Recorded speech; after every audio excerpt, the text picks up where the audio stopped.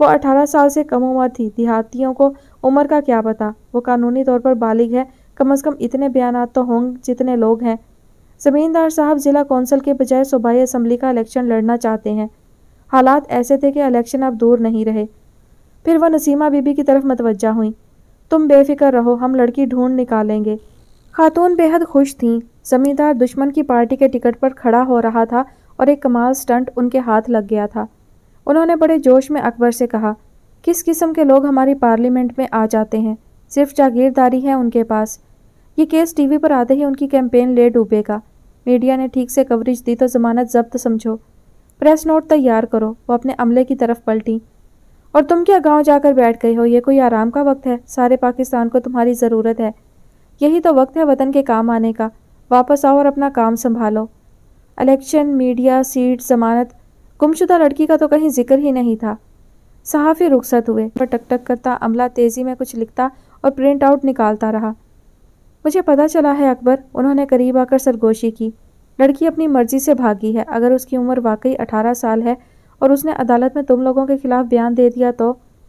ملک حکمداد کے لوگ تو خود بہت ناراض ہیں۔ وہ کہتے ہیں ہم نے ان کو شریف لوگ سمجھ کر کام دیا تھا، یہ ہماری زندگی کے لیے عذاب بن گئے۔ کوشش کرنا ریپ کیس بنے تاکہ ہماری سائٹ مضبوط ہو۔ صبح جب تسلی و تشفی کے ساتھ نسیمہ بی بی رخصت ہوئی تو اسے آس دلائی گئی تھی کہ شام تک وہ لوگ خود لڑکی کو گھر چھوڑ کر جائیں گے۔ وہ بڑی آسانی سے پر امید ہو جاتی تھی۔ لمحہ بھر کو اس نے اکبر سے پوچھا، شام تک ہم یہیں سے اسے لے کر کیوں نہیں جا سکتے؟ اکبر کے بجائے بی بی نے جواب دیا، وہ جہاں لے کر گئے ہیں وہیں چھوڑ کر آئیں گے۔ نسیمہ بی بی کو گھر پہنچنے کی بے چینی لگ گئی۔ وہ جب لاری میں بیٹھی اس کے ساتھ واپس آ رہی تھی تو اس کی سمجھ میں نہیں آیا جاتے وقت اکبر کا چہرہ پر امید تھا، واپسی پر اتنا مایوس کیوں؟ اب جبکہ سب حل ہو گیا تھا۔ ایک مدت بعد اس نے شوق سے چولہا جلایا، ہانڈی پر مٹی کی تازہ لیپ کی، ثابت مسور چڑھائے اور شام کا انتظار کرنے لگی۔ شام تک وہ اس کو لے کر آتے ہوں گے۔ دروازے کی چوکھٹ پر ٹاٹ کا پردہ سرکا کر وہ ٹیک لگا کر بیٹھ رہی۔ پرندوں کے پروں پر جاتی دھوپ کی سنہری کرنیں تھیں۔ درختوں کے پیچھے سورج ڈوبا۔ مؤذن نے مسجد میں اذان کی آواز بلند کی اور امام صاحب اپنی جماعت لے کر مغرب پڑھانے نکلے۔ برگد کی چوٹیوں پر روشنی کی چمک آہستہ آہستہ ماند پڑتی گئی۔ بستی تاریکی میں ڈوب رہی تھی۔ لوگوں کے گھروں میں اکا دکا بلب جلے۔ جہاں بجلی نہیں تھی وہاں لالٹینوں کی چمک جگنوں کی طرح ٹمٹمانے لگی۔ دن ختم ہوا، شام ختم ہوئی، ایک اور انتظار ختم ہوا۔ مایوس ماں نے چوکھٹ پر پے در پہ سر مارا اور بلند آواز سے رونے لگی۔ چھوٹے والے نے چپ چاپ ماں کی طرف دیکھا اور باہر نکل گیا۔ روٹی آج بھی نہیں ملے گی۔ ذرا ہی دیر میں وہ ننگے پاؤں دوڑتا گھر میں داخل ہوا۔ اس کا سانس پھولا ہوا تھا۔ بھاگتے بھاگتے بھی وہ پلٹ کر جیسے اپنے تعاقب میں آنے والے لوگوں سے بچتا دوڑتا آ رہا تھا۔ کون ہے باہر؟ ماں نے بے تابی سے پوچھا۔ وہ جواب دیے بغیر دوڑتا ہوا کوٹھڑی میں گھسا۔ چٹکنی سوراخ میں لگا کر اس نے خود کو اندر بند کر لیا۔ نسیمہ بی بی کی سمجھ میں نہیں آیا کیا ہو رہا ہے۔ اس نے باہر اندھیرے میں جھانکا۔ مویشیوں کے باڑے کے پاس حویلی کے ملازمین غصے میں بھرے چھوٹے کو مارنے کو تیار تھے۔ اکبر ان کو روکے سکون سے پوچھ رہا تھا، کیا ہوا؟ انہوں نے چلا کر کہا۔ اتنا بڑا پتھر اٹھا کر اس نے کھڑکی کے شیشے پہ مارا۔ شیشہ چکنا چور ہو گیا۔ وہ تو اتفاق سے کمرے میں کوئی نہیں تھا ورنہ سر پھٹ گیا ہوتا۔ افسوس، اکبر نے گہرا سانس لیا۔ وہ بس اتنا ہی انتقام لے پایا۔ ابھی ہمارے قرض باقی ہیں۔ چلے جاؤ ورنہ ہم سب پتھر اٹھا کر تمہاری کھوپڑی پھاڑ دیں گے۔ وہ بکتے بکتے واپس چلے گئے۔ اکبر چوکھٹ پہ نسیمہ بی بی کے پاس آ بیٹھا۔ اندر چلی جا ماں، انتظار فضول ہے۔ وہ کیا بولتا تھا کسی کی سمجھ میں نہیں آتا تھا، لیکن اس کے لہجے کی سختی لوگوں کو خوف زدہ کر دیتی تھی۔ اس نے ماتھے سے کچھ گیلا گیلا پونچھا اور چپ چاپ اندر چلی گئی۔ پھر اس نے زمیندار کو چھوڑ کر بی بی کے گھر کے چکر لگانے شروع کر دیے۔ گو اس دن کے بعد اس کو کبھی اس دروازے سے پیٹ بھر روٹی نصیب نہیں ہوئی، نہ ہی بی بی کا دیدار۔ وہ کسی نہ کسی کام سے کہیں گئی ہوئی ہوتی تھی۔ وہ اکبر سے کہتی، میں انتظار کر لوں گی۔ سرونٹ کوارٹر کی قطار میں سے کسی ایک گھر میں اس کو چھوڑ کر وہ چلا جاتا۔ اس نے بھی نسیمہ بی بی کی طرح اپنی جدوجہد ختم نہیں کی تھی۔ پھر جب وہ دونوں مایوس ہوتے تو پلٹ آتے۔ ان 1.5-2 سالوں میں وہ ادموئی ہو گئی تھی۔ لوگ اپنے ساتھ افواہوں کے ٹوکرے لے کر آتے۔ کسی نے پروین کو لبرٹی میں دیکھا تھا۔ لاہور میں امیر لوگوں کا ایک بازار ہے، اس کو سمجھایا جاتا۔ وہاں وہ ریشمی کپڑوں اور زیورات میں بیگم بنی گھوم رہی تھی۔ اس نے مجھے دیکھا لیکن پہچانا بھی نہیں۔ کوئی اطلاع لاتا، وہ سوکھ کر ہڈیوں کا ڈھانچہ بن گئی ہے، اس کا رنگ کالا سیاہ ہو گیا ہے، اس کی گود میں چند ماہ کا بچہ بھی تھا۔ یہ اتفاقی ملاقاتی ضرور کہتا کہ اس نے پہچاننے سے انکار کر دیا تھا۔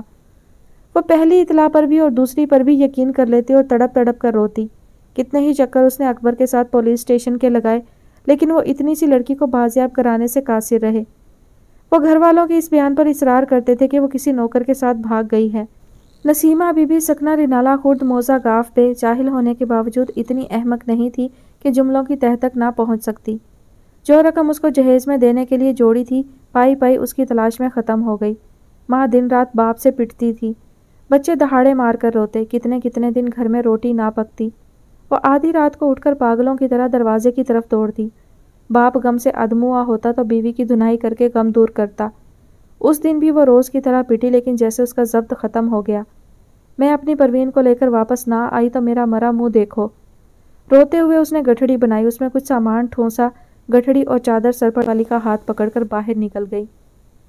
میڈیا جوش میں آ گیا۔ یہ case Naseema Bibi case کہلاتا تھا اور اس کی وجہ شہرت سارا حق تھی۔ دن میں جتنی مرتبہ خبر نامہ نشر ہوتا، ٹی وی پوری تفصیل سے ساری کہانی سناتا اور اس بات پر واویلا مچاتا کہ حکومت ابھی تک لڑکی کو تلاش نہیں کر سکی۔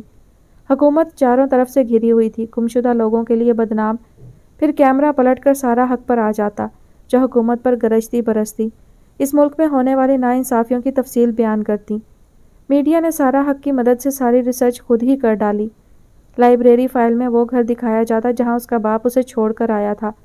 وہ گھر کس کا تھا، علاقے کے لوگ کیا کہتے ہیں، اس کو زمین کھا گئی یا آسمان نگل گیا۔ ساری تاریخ ضروری اور غیر ضروری میڈیا نے کھنگال ڈالی تھی۔ ماں کی موت سے صرف چھٹے دن پروین بی بی برآمد کر لی گئی، جب سارا حق اور اس کے ساتھیوں کے ساتھ بیٹھ کر اس نے صحافیوں کے چبھتے ہوئے سوالوں کے جواب دیے تو حکومتی اراکین چکرا گئے۔ بدنام کرنے کی سازش کی جا رہی ہے، لڑکی جھوٹی ہے، لیکن جھوٹی لڑکی ان 2 سالوں میں جو کچھ اس پر گزری، سر جھکائے آنکھیں نیچے کیے ایسے بیان کرتی رہی جیسے یہ سب اس پر نہیں کسی اور پر گزری تھی۔ کبھی آنکھیں اٹھاتی تو پھٹی پھٹی وحشت زدہ بے رنگ آنکھیں خلاؤں میں دیکھتی۔ کون سے لفظ بولنے چاہیے، کہاں چپ رہنا چاہیے، کس جگہ سرسری گزر جانا چاہیے، وہ ان سب سے ماورا ہو چکی تھی۔ اس کے چھوٹے بہن بھائی ایک قطار میں اس کی کرسی کے پیچھے کھڑے حیرت سے کیمرہ اور چکا چوندھ کر دینے والی روشنیوں کو گردن گھما گھما کر دیکھ رہے تھے۔ ان کو اتنی فرصت بھی نہیں ملی کہ وہ سب مل کر اپنی ماں کو رو سکیں۔ زمیندار پکڑا گیا، کتنے دن جیل رہا بھی کہ نہیں، یہاں تاریخ خاموش ہے۔ البتہ اس کو اپنی پارٹی سے ٹکٹ نہیں مل سکا۔ سارا حق کو شہرت نے آسمان پر پہنچا دیا، دن رات کیمرے ان کے گرد ہوتے۔ وہ اپنے ساتھیوں کے ساتھ ایک غرور بھرے وقار کے ساتھ آگے آگے چلتی۔ جب بھی کہیں کسی عورت کے ساتھ زیادتی ہوتی، ان کی ماہرانہ رائے ضرور لی جاتی۔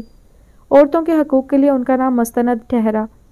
غیر ملکی چینل سے ان کے انٹرویو نشر ہوئے، جہاں وہ امریکن لہجے میں کڑک کر بتاتی، یہ صرف ایک ہی انوکھا واقعہ نہیں ہے، پاکستان میں ایسے واقعات بھرے پڑے ہیں۔ حکومت دانستہ خاموش رہتی ہے کیونکہ ظالم حکمرانوں کی پناہ میں پلتے ہیں۔ یہاں کسی غریب کو جینے کا حق نہیں، ہم بے حس قوم ہیں۔ انڈین نیوز نے پاکستان میں ہونے والے ایسے واقعات کو خوب ہی اچھالا اور بار بار یاد دلایا، اگر پاکستان نہ بنا ہوتا تو انڈیا میں رہتے لوگوں کے ساتھ ایسی زیادتیاں نہ ہوتیں۔ انڈین ٹی وی پر نظر آنے کے شوق میں مبصرین اور ماہرین کے منہ میں جو آیا بکتے چلے گئے۔ سارا حق نے ساری دنیا کا چکر لگایا، ہر فورم پر اپنی مخصوص گھن گرج سے پاکستان میں ہونے والے واقعات کھول کر بیان کیے۔ یہاں کی عورت غلام ہے، تعلیم سے محروم، اپنے حقوق سے بے خبر قیدی عورت ہے۔ جاگیرداری نظام میں ایسے کھیلوں کو قانونی پناہ حاصل ہے۔ پاکستان میں کسی کو انصاف نہیں ملتا۔ یوٹیوب پر بڑے بڑے دردناک کیپشن کے ساتھ یہ ویڈیو چلتی رہی اور امید کی آخری کرن صرف سارا حق رہ گئیں۔ دنیا میں ایسے شور ہوا جیسے لونڈیاں صرف پاکستان میں رہتی ہیں، ان کے ملکوں میں تو عورتیں راج کرتی ہیں۔ سارا حق نامور ہو گئیں، پاکستان بدنام ہو گیا۔ رضا منسٹری سے نکلا تو جھنجھلایا ہوا تھا۔ این او سی کے حصول کے لیے اس کا اسلام آباد کا تیسرا چکر تھا۔ گو اسلام آباد لاہور سے برسوں کی مسافت پر نہیں تھا، لیکن جب آپ کسی ایسے کام پر نکلیں جس کے مکمل ہونے کے کوئی امکانات نہ ہوں تو یہ مختصر سفر بھی طویل لگنے لگتے ہیں۔ جب وہ فون کر کے پتہ کرتا تو معلوم ہوتا اس کے کاغذات تیار ہیں، وہ جب چاہے آ کر وصول کر سکتا ہے۔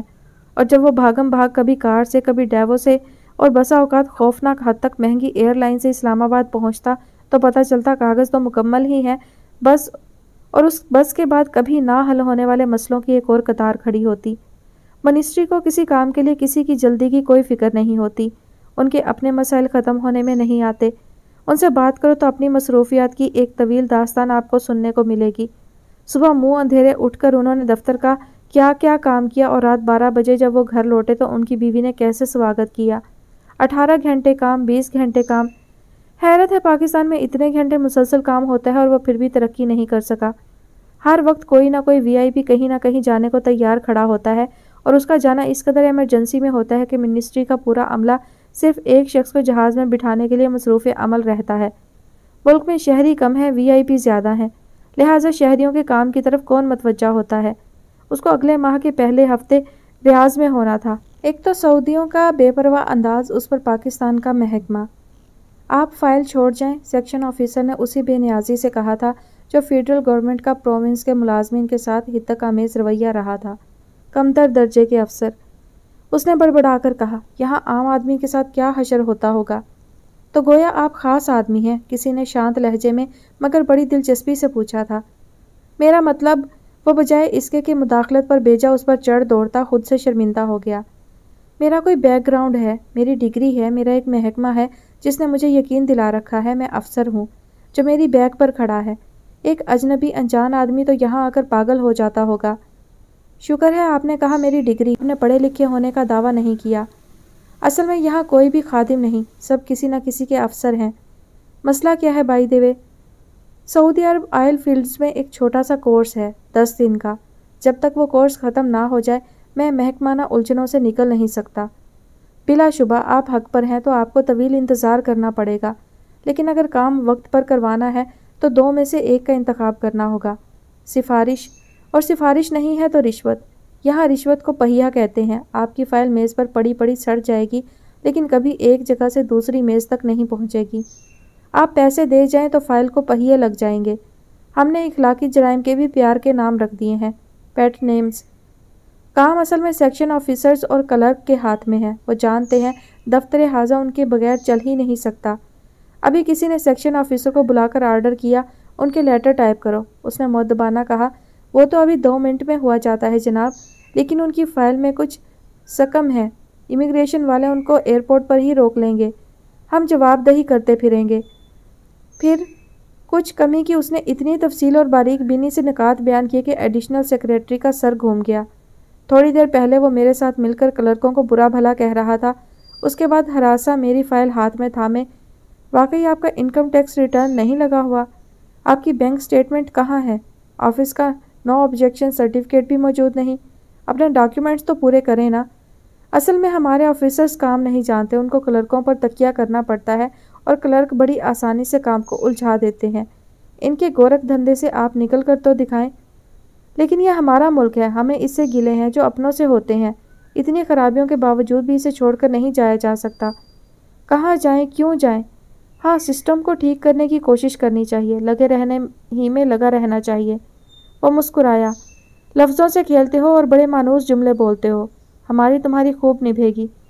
اگلے 2 گھنٹوں میں اس کی بینک سٹیٹمنٹ کا فیکس آتا۔ انہوں نے لاؤنج میں بیٹھ کر سارا نظام، ساری سیاست، ساری بیوروکریسی کو ادھیڑ کر رکھ دیا۔ اس ملک کی اصل خرابی بار بار فوج کا آنا ہے۔ وہ جب آتی ہے ہم اس کو سیلوٹ کرتے ہیں، وہ جب تک موجود رہتی ہے ہم اس کے کارناموں کی تسبیح پڑھتے رہتے ہیں، وہ نکال دی جاتی ہے تو پھر اس کو یاد کرنے بیٹھ جاتے ہیں۔ سیاسی حکمرانوں کو ہم مہینوں میں اڑا دیتے ہیں، لیکن ہمارے سیاسی حکمران چور بازاری بھی بڑی مچاتے ہیں۔ وہ نہیں مچاتے۔ اوچڑی کیمپ نے جہاں پنڈی اسلام آباد کے سینکڑوں لوگ مار دیے، وہاں ان کو ارب پتی بنا دیا۔ فرق صرف اتنا ہے وہ بندوق لے کر آتے ہیں، ایک طبقہ پیدا کرتے ہیں جو سیاستدان کہلاتا ہے، الیکشن جیت کر آتا ہے اور فوجی حکمرانوں کے گن گاتا ہے۔ وہ کیا کسی کے نمائندہ ہوں گے جو اپنے مفاد کے لیے حکومت کرتے ہوں؟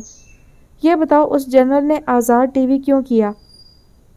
شاید اس لیے کہ وہ جانتا ہے کہ یہ ایک دوسرے کے گلے کاٹیں گے۔ ہر سیاسی جماعت دوسرے کی کردار کشی کرے گی، وہ بچ نکلے گا، اور چیف جسٹس بحال ہو جائیں گے۔ وہ ان کی بحالی کے لیے دلائل دینے لگا، وہی کہی سنی باتیں جن کو دہرا کر ہم مطمئن ہو جاتے ہیں، حالانکہ اگلا بھی نہ نجومی ہے نہ بحالی کا فیصلہ کرنے میں مختار۔ پھر انہوں نے اپنی اپنی پڑھی ہوئی کتابوں کو درمیان میں گھسیٹا، اس ویب سائٹ پر بحث کی جہاں سے انہوں نے انفارمیشن لی تھی۔ کسی زمانے میں اخبار کی خبر مستند مانی جاتی تھی، اب لوگ سچائی کا دعویٰ کرتے ہیں تو سائٹ کا حوالہ دیتے ہیں۔ رضا نے سوچا، پتہ نہیں ہم ایک دوسرے کو مرعوب کرنے کی کوشش کر رہے ہیں یا ایک دوسرے کو جان رہے ہیں، لیکن آدمی بہرکیف دلچسپ ہے، جو سوچتا ہے سکون سے کہہ دیتا ہے۔ تلخ بات کہہ اور سن کر بھی اس کے چہرے پر ایک اطمینان رہتا ہے۔ کسی جگہ پیدا ہونے سے زمین آپ کی ملکیت نہیں بنتی، وہ تب ہی آپ کی ہوتی ہے جب آپ اس سے پیار کرتے ہیں۔ ہمارا وطن نظام الدین اولیاء کی دیگ ہے، جو آتا ہے کھاتا ہے، خوش قسمتی سے دیگ پھر بھی خالی نہیں ہوتی۔ پاس سے گزرتے کسی شخص نے بیزاری سے مکالمہ سنا، ٹی وی نے ہر کمرے کو نیوز روم بنا ڈالا ہے، جہاں 4 جوان اکٹھے ہوں سیاست شروع ہو جاتی ہے، حالانکہ کمبخت سیاست کی ABC نہیں جانتے۔ ساحر صاحب کہتے ہیں مفلسی حصے لطافت کو مٹا دیتی ہے، سو وہ بستیاں اور کلچر ویران ہو جاتے ہیں جہاں لوگ بھوکے ہوں۔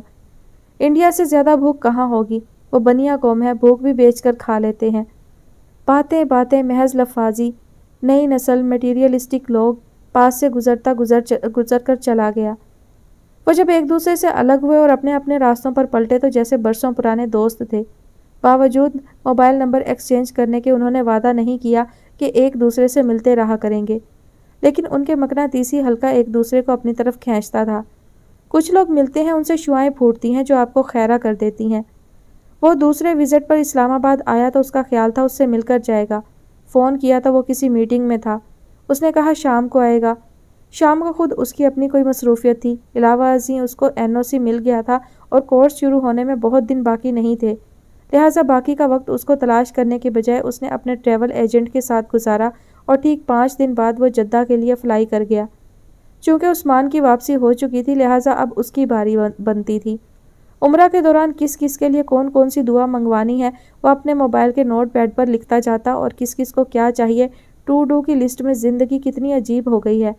اماں نے دعائیں لکھواتے سوچا، گھر کی جیبی ڈائری جنتری قلم کاغذ سب غیر اہم ہو گئے، اس 5 انچ لمبے کالے ڈبے میں سب کچھ بند ہے۔ شاید ایک نسل ایسی آئے جسے پین ہاتھ میں پکڑنا بھی نہ آتا ہو، مگر اس سے کچھ فرق پڑے گا کیا؟ تنویر سے ملتے اور اس کو اطلاع دینے وہ بطور خاص ان کے گھر گیا۔ معلوم نہیں کیوں وہ وہاں جانے سے بہت کتراتا تھا، لیکن آپائی کا اصرار تھا اور وہ ٹال نہیں سکا۔ وہ جتنی دیر ان کے گھر بیٹھا وہ کسی نہ کسی کام میں الجھی نظر آئی۔ باورچی خانے کے دروازے سے اس کی مصروف کمر مسلسل حرکت میں تھی۔ ساس کے لیے انار چھیل کر رس نکالتی، چھان کر نمک چھڑک کر وہ ایک اکلوتا گلاس ٹرے میں سجا کر ان کے درمیان آ بیٹھی۔ شوہر کے لیے سیب کی کاشیں بناتی، چھلکے اور بیج نکال کر پھانک پھانک اس کو تھماتی۔ بھائی کو چائے کا تو پوچھو، ساس نے اچھی تربیت نہ ہونے پر جیسے واضح بیزاری کا اظہار کیا تھا۔ اس نے ایک پھانک رضا کو تھماتے مشینی انداز میں پوچھا، تم چائے پیو گے رضا؟ جیسے کوئی پروگرام فیڈ کر دیا جاتا ہے، مشین کسی جذبے کے بغیر لفظ اگلتی رہتی ہے۔ رضا کو ہمیشہ لگتا تھا وہ جب کسی چیز کی آفر دیتی ہے تو اس کے بدبداتے ہونٹ دعا کر رہے ہوتے ہیں کاش وہ انکار کر دے، اور کاش اس کے میکے والوں کو اچانک کوئی ایسا کام آ پڑے کہ وہ آنن فانن اٹھ کر روانہ ہو جائیں۔ نہیں بس اب میں چلوں۔ ارے نہیں، ایسے کیسے چلوں؟ ساس تڑپ کر اٹھیں۔ ہمارے ہاں بے کھائے پیے بھیجنے کا رواج نہیں، یہ تو اپنی اپنی تربیت ہوتی ہے بھائی۔ پھر ایک ٹھنڈی اسما، انہوں نے دروازوں کے اس طرف کچھ دکھائی نہ دینے والے حصے میں کسی وجود کو پکارا، بھئی یہ تمہاری بھابھی کے بھائی آئے ہیں، کچھ لے کر آؤ۔ آپ کیا کھائیں گے؟ وہ جن کی طرح ایک مصنوعی مسکراہٹ کے ساتھ نمودار ہوئی۔ کچھ نہیں بی بی، اس نے بیزاری سے لاتعلقی کا اظہار کیا۔ نہیں، میں آپ کے لیے جوس نکال کر لاتی ہوں۔ وہ اس کو ٹھنک کر بولتے دیکھ کر ٹھٹک گیا۔ واری صدقے ہوتی اس کی ماں، دیوانہ وار نثار ہوتا اس کا بھائی۔ وہ زمانہ شناس انسان تھا، دنیا کو اس نے بہت غور سے دیکھا تھا۔ وہ ایک دم اٹھ کھڑا ہوا۔ تم کو کچھ منگوانا ہے تنویر؟ کل شام میری فلائٹ ہے۔ اس کے پاس کس چیز کی کمی ہے؟ تنویر کے بجائے اس کے شوہر نے تڑپ کر کہا۔ عیش کرتی ہے، آپ کی بہن بڑی خوش نصیب ہے۔ اس نے خوش نصیب عورت کے حرمہ نصیب چہرے کی طرف دیکھا اور شوہر کی طرف پلٹ گیا۔ آپ کو کچھ منگوانا ہے؟ اگر آپ خوش نصیب نہیں ہیں تو؟ وہ مسکرایا۔ میں تو ہر وقت جاتا رہتا ہوں، میرے پاسپورٹ تو ویزوں کی انڈورسمنٹ سے بھرے پڑے ہیں۔ مرغے کے بانگ دینے سے پہلے کی طرح اس نے سینہ پھلایا اور کلگی اکڑائی۔ جرنلسٹ ہونے کا یہی تو فائدہ ہے۔ سب سے بڑی فرمائشی لسٹ خوش نصیب کی ساس نے ہی لکھوائی، اور اس کی ترتیب بھی کچھ آپس میں میل نہیں کھاتی تھی۔ قرآن کی سیڑھی، سونے کی چین جس میں آیت الکرسی کا پینڈنٹ ہو، اجوا کھجوریں، ایک G-Shock گھڑی، ایک فوڈ سپلیمنٹ ان کے گھٹنے کے لیے۔ انہوں نے احتیاطاً یہ بھی بتایا کہ یہ کوئی میڈیسن نہیں جو پرسکرپشن پر ملے، ایسے ہی مل جاتی ہے۔ جوں ان کی لسٹ بڑھتی جا رہی تھی تنویر کا رنگ پھیکا ہو رہا تھا۔ ان کا خیال تھا وہ کورس پر نہیں، شاہ کا مہمان خصوصی بننے جا رہا ہو۔ وہ گھر سے نکل رہا تھا تو اس نے سنا اس کی ساس غصے سے کہہ رہی تھی، کھوتا ہی ہے تو بھی، وہ تجھے لگا کر بات کر کے گیا اور تجھے سمجھ ہی نہیں آئی۔ اور یہ بھی عجیب بات تھی، وہ 2 ہفتوں بعد براستہ دبئی پلٹا تو ساس کی ساری لسٹ اس کے ڈیوٹی فری شاپ والے تھیلے میں بھری تھی، پلاسٹک کے جس بیگ پر کترینہ کیف کی شکل بنی تھی۔ ارے واہ، عبیر نے تھیلا بلند کیا، ان کی فلم انڈسٹری تو ایمبیسی کا کام کرتی ہے۔ اس میں کیا ہے؟ حمیرہ نے اندر جھانکا۔ تمہارے لیے نہیں ہے، اس نے جھپٹ کر لفافہ تنویر کو تھما دیا۔ یہ تمہاری ساس کے لیے ہے۔ اس کے چہرے پر خجالت سی آ گئی۔ تم خود کیوں نہیں دے دیتے؟ نہیں، وہ میری کیا لگتی ہیں، یہ چیزیں میں ان کی نہیں تمہاری خاطر لایا ہوں، اس نے اکھڑے لہجے میں کہا۔ ان کو گنوا دینا، سب کچھ ہے، اور ہاں، میں نے ایک دفعہ تم سے کچھ کہا تھا، یاد ہے نا؟ اس کا رنگ اڑ گیا، کتنی دیر وہ چپ رہی۔ مجھے بھی کچھ کہنا ہے رضا، نعیم کی امی نے پوچھا ہے میں اسما کے سلسلے میں تمہاری خواہش معلوم کروں، ان کا خیال ہے میں تم سے منوا سکتی ہوں۔